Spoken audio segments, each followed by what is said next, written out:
In such cities as Casablanca, Mazagan, and Fez, names well known to many American soldiers of World War II, life follows much the same pattern today as it did centuries ago. The water boy still fills his container at the public fountain. He'll sell you water by the jar full or by the full, if you're a thirsty traveler, directly from the goatskin container he carries on his shoulder. Working with the hands, slowly and patiently, seems to come naturally to Moroccans who know very little of the mechanical ways of the world. Stone is used to build houses, slowly, yes, but houses of lasting value. Each and every stone is shaped as a separate unit. No single one is exactly like its neighbor. When held in place with mortar, these stone walls will last for centuries, just like this old fort that was built the same way over 500 years ago. The remains of another civilization can be seen in Morocco, for this ancient land was once a part of the great Roman Empire. 2,000 years have elapsed since the Romans were here, yet the signs of that ancient culture are still to be seen. In the centuries between the Roman Empire and the present, Morocco has been a self-ruling nation. Today, most of it is a protectorate of France, yet governed to a large extent by the Sultan, who is both the civil and religious leader. Much of Morocco is bordered on the east by the towering Atlas Mountains. Below the mountains there are broad, gently rolling valleys. Here the Moroccan farmer works his fields and tends his flocks. The soil is good but rocky in many areas, and yields more to the skill and endurance of the farmer and his animals than to the quality of his equipment.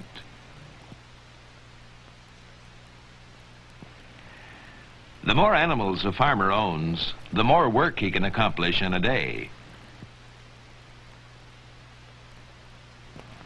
Crops are often irrigated with water from a hand-dug well. A patient donkey furnishes the power to lift the water out of the well, a can full at a time. Given water and good soil, crops flourish under the strong Moroccan sun. Most of the wheat farmers use sickles to harvest their grain. It means weeks of back-breaking labor, but harvest time is a happy time for the Moroccan farmer. A poor harvest can mean hunger. A good harvest means there will not only be plenty of food, but surplus crops for selling and trading to obtain the other necessities of life. At the threshing ground, the stalks of wheat are trampled by horses. This loosens and removes the precious grains of wheat by a method of threshing that's been used in Morocco for centuries.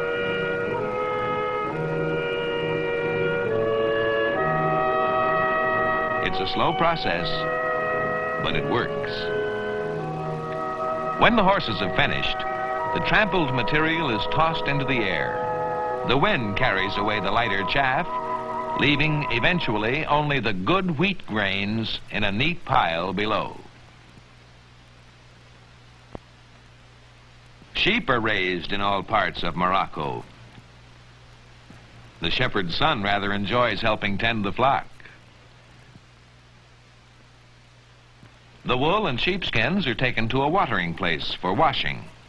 This has always been women's work, and the Moroccan women do their job well. After washing, most of the moisture is removed by beating. Wool is a most important commodity, for clothing is all handmade in Morocco. Thread and yarn is made by women who have learned this skillful art as children.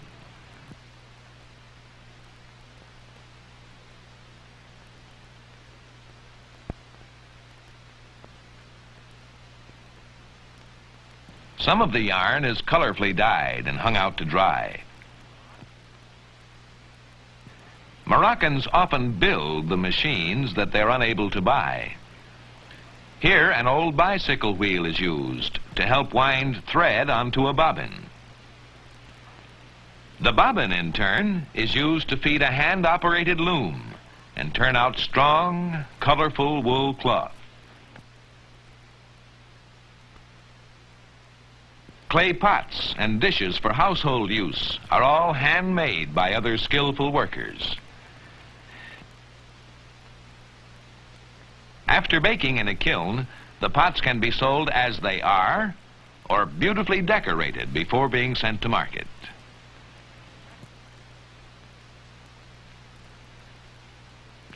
Metal is scarce in Morocco. The blacksmith uses old bits of scrap iron to make nails and hinges and a great variety of hardware items.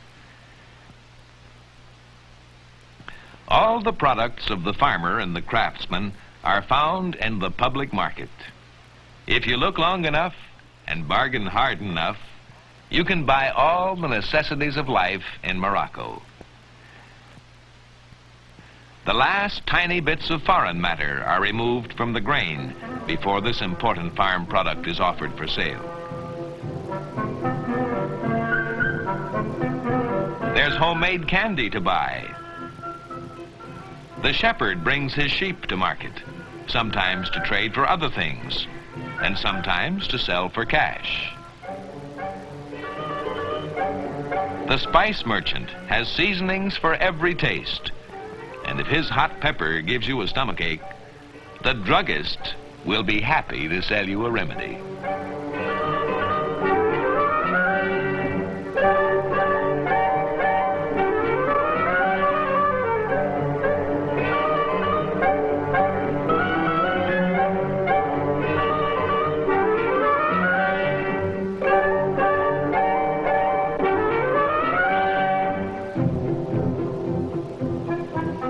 The camel market is always an active trading center, for camels are used for transportation, as work animals on the farm, and as food.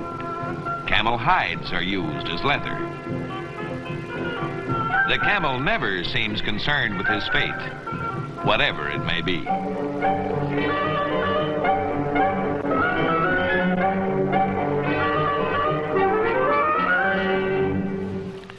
In Moroccan town and countryside today, life still proceeds at much the same pace as it did during biblical times. How long it will continue at this pace in a modern world is uncertain.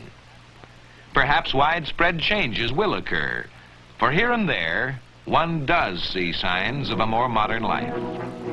Not all farmers are content to till the soil with a crude plow when a machine will do the job better and faster. Just ask this young Moroccan farmer. He'll tell you. Not all farmers are satisfied to harvest their crops with a sickle when there's a better way to do it.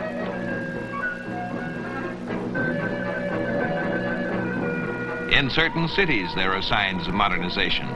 A Morocco of tomorrow. For man's desires here are the same as his desires anywhere else in the world.